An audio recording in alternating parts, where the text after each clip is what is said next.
Mancha asked me to come join. She never calls me Pastor Mancha. No, she knows. Every time we have friends gatherings, then there's prayer. We're like, Murut. It's like, guys, can I just have leave? And we say, no, you're not allowed to have leave. So it's quite a pleasure for me. I'm quite passionate about the youth. Getting to have a dialogue and engaging with the youth. So for me, it's a good Friday spent with you guys, and hopefully, you'll find value in what we have to share. So when I saw the brief, I looked at it. I'm like, it's all the negative things about social media. Then what has Vets done to our kids now? What has Vets done to our kids? As much as I'm a strategist at a bank, and part of my job is to understand the trends that are in the market. What do they mean for us as a business, and what do we need to do out of it?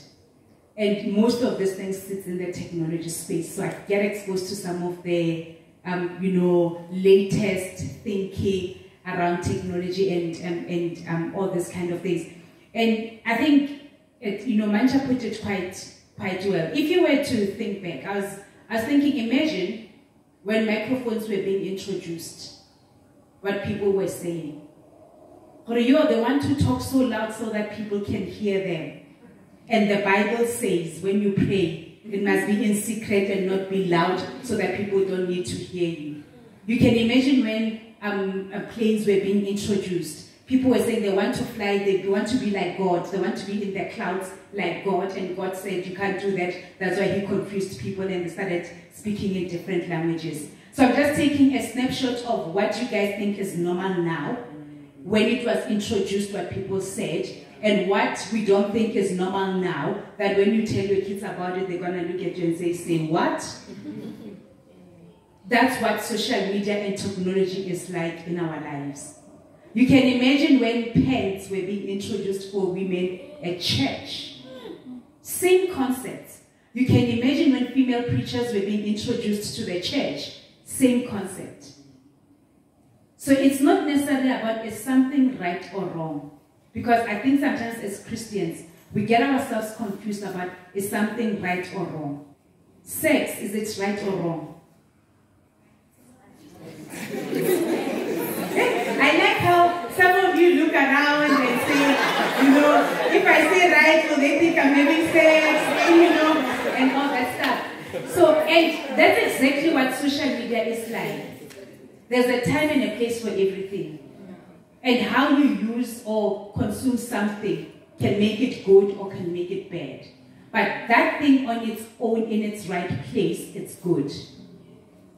So I think Pastor Mancha has already spoken a bit about it. Like even from a corporate perspective, I don't hire you if you're not on social media. I don't.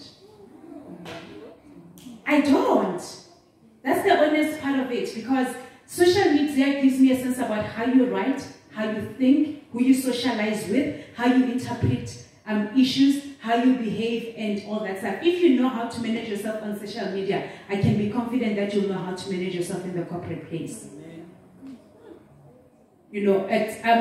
For example, for people like my role, people assess you on the number of articles that you've written, who's reading them, and what are they all about. So this is the other side of social media that starts giving you a bit of leverage. We normally laugh at a bank to say, in order for you to get credit as a bank, we want you to prove that you've been responsible with credit. So, we want you to have had an account, showed how you manage not having money so that you convince us that you don't have money so that we give you money. So the same thing happens with social media. In order for people to understand who you are and what you are about, it's the platform that you're using and engaging that then gives us a bit of a sense about you, because in interviews, we act. People have learned the art of acting in interviews. So this is how you can start using social media around, writing, triggering thought-provoking concepts, creating a brand for yourself. Social media is mostly around creating a brand for yourself. That's the value of social media. You identify something that you are passionate about. You start writing. I love travel. As Mancha said, I love traveling. I've bought so much into traveling, and I've realized that sometimes as Black South Africans, the reason why we can't think beyond a certain point is that we have never been exposed to what's beyond our borders. And the minute you get exposed to what's beyond our borders, you start thinking differently. You start approaching things differently. You start embracing things differently. So I write about travel to encourage people to travel. I write about travel to say people say travel can be expensive or cheap depending on what you want it to be. But never say you don't travel because you don't have money. That's why I write about travel. Before I even get on a flight, I'm checking in. That's where I get to a place, I check in. Then what I also use social media for is to educate. If I go to a place and I understand the history about it, like some friends that I recommended when they went to Zanzibar, they must go to Stone Town because it's the historic view. Yo, they almost killed me. And I'm thinking, have they actually read about my writing of Stone Town? When I wrote about it to say it's the historical part of Zanzibar, it gives you the other side of the coin of the beautiful and lush Zanzibar that we all know about. And in order for you to say you've been to a place, you need to know the history of it. That's my philosophy. You need to know what's this place about. So that's what I use social media for. You know, I go to places, I write about things. Like now, it's Women's Month. Last year when I was traveling for my hashtag being 40. In Rome, they have these things they call the Arc de Triomphe, the Arc of Triumph. So I was quite fascinated by these things because they talk about the different triumphs that the Romans have had. So today, for Women's Month, I posted the one that I had around the Arc of Constantino, which is the greatest triumph that has happened in Rome. And I said, as women this month, we are triumphing together, and this is a symbol of what this triumph is all about. Then people start asking me about it. Oh, okay, where can I go? How do I get there? How do I get there? Then you have educated people. People start knowing about Rome. If you never have the opportunity to go to Rome, at least leave it through my eyes. When people go to a place, I follow them on social media to understand and know what the place is all about. This is the other side of social media that you can use. Social media for me is evangelism, guys. It's a platform to evangelize, period. Because that's the platform where you can get the attention of people that you don't even know. Right now, I can sit in my house and listen to TD Jakes live. Get same time message. It saved me money. I don't have to buy CDs. I don't have to buy books. I don't have to do this and this. So it's a great platform to evangelize. What are you evangelizing on social media is the right question that you need to ask yourself. And that's what it offers us. Social media is a place for prayer. We keep saying we need to pray for the sinful people. Where are they? You go there, you find them. I think you can't go to clubs. You can't go to clubs. You go to social media. You see someone, a Friday, you start praying for them. It's ministry. It's a platform for ministry. So perspective is very, very important. To say sometimes we look at the same thing and we see different things. And today I hope I'm challenging you to look at the same thing that you've been looking at every day and start seeing it differently. There are people who are making money out of social media, Instagrammers and all that stuff. As corporates, we are hungry for those people. Like her or not, dislike her or whatever, Bonan is the master of social media. The amount of money that woman is making because of social media is scary. AKA is making money on social media. How can you make money on social media? Please don't take off your clothes. This is what you need to start asking yourself. And does that align with who you are? Because it's not just about making money. You know, sometimes as, the pastors will come address it afterwards and clean it up. But personally, there was a time in my role, because I constantly need to be reading and be up to speed around things. There was a time I realized that I'm reading too much of the Bible and I'm forgetting about what I need to do about my job and what I need to do. And I found myself a bit disconnected to what I needed to do at work. And I actually realized that I actually used the Read Your Bible Daily and interpreted it incorrectly. Because I stopped reading about the things that the Bible enables me to interpret and use correctly to be able to emit the right information. Do you guys get me? Because sometimes as Bazalene, I think we fall through that trap. Social media is not good. Then you are completely out of social media. Then you're out of social media, you can't evangelize, you can't connect with people, you can't expand your network, you're looking for a job, all you do, you're busy giving people CVs. You give me your CV when I live here, probably to in my car when they clean the car, then it's gone. That's the reality of things, unfortunately.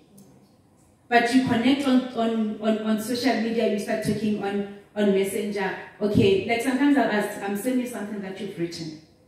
Where can I find something that you've written? If I want to invite someone to come speak at the bank, I go to YouTube, I listen to what they say. I listen to how they connect with people. If I don't like how you connect, then I don't hire you. I don't invite you.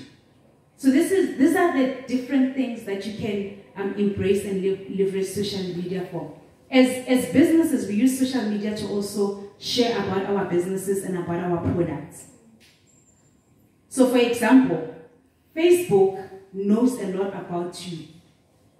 And what they know about you, they translate it to say, people of this profile, these are the kind of things that they like. Then they come back to you and say, people like you, these are the kind of things that they like, and these are the things that they do. It's a business model. It's a business model right there. So even as a business, that's what social media helps us to be able to do. The fact that when you go on Amazon, you can look for, I want a book by T.D. Jakes, and you say, people like you read these other books. So it's creating a network, and it enables you to understand what are the topics that sit within a certain space. If social media did not exist, we would not be able to consume those kind of things. So this is the other side of social media that sometimes we overlook and we undermine. And the key thing about social media gives you the opportunity to choose what you disclose and what you don't, to choose what is shareable and what is not shareable. But because we don't educate ourselves, we don't even know these things.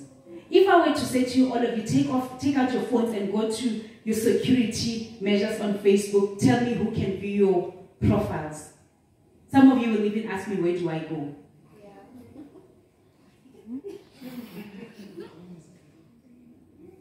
So Mancha spoke about it very well to say, make sure you understand the reason why something was developed before you want to consume it. Because it's through understanding that you know that. Because you can choose who can see your stuff. But if I ask you guys, who do you know that if I were to say to you guys, how do I block someone on WhatsApp to see my profile pic? You guys will tell me because you've blocked your parents. I have a 21-year-old son, so I know. So I'm like, Vadi, you've blocked me. No, ma, I'm like, I can't see your profile. Huh, okay, ma, let me check. Oh, now you can say, you know, you had blocked me. You think I don't know these things. So you choose the things that you want to. If you can do it on WhatsApp, what makes you think you can't do it on Facebook? What makes you think you can't do it on Instagram? So it's also about, leveraging the information that you know to use it for the good. If you don't want certain people to see what you have and all that stuff, the sad part is that social media will also recommend people that you don't want to follow you.